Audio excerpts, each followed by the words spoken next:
Well, I've got some good news for Sunderland for a change. And it's exactly the sort of change that we should be celebrating. Over 350 new homes at the Sheepfolds have moved a huge step closer after Homes England have invested almost £28 million. Now, before anyone starts typing, this isn't a Labour video, this isn't an anti-reform video like usual. This, my friend, is a Sunderland video. Now let's walk through the timeline. Years ago, the Labour-led Sunderland City Council launched the Sunderland Riverside Regeneration Programme.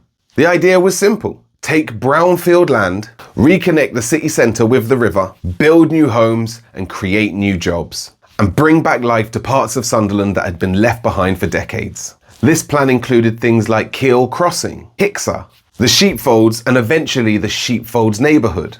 Then, while Labour was in power, they secured funding from Homes England through the Brownfield Infrastructure Land Fund.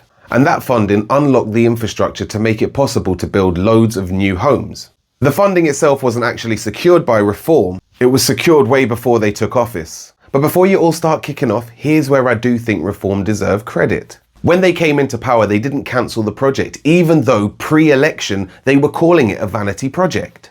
They didn't rip up the plans, and they didn't put reform's basic ideology before Sunderland. Instead, they've continued to work with Homes England and developers to make sure that the project continues. And that's exactly what I do want to see from my administration.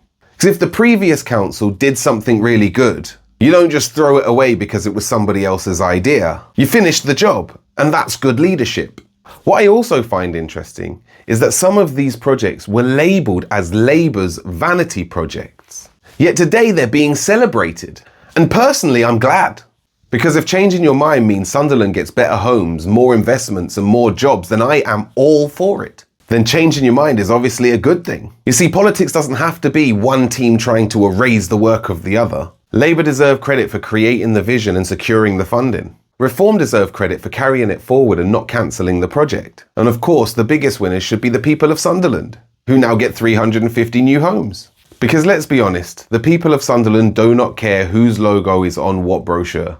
They care that empty land becomes homes. They care that investment comes to our city. And that Sunderland keeps moving forward. And I think we can all agree on that.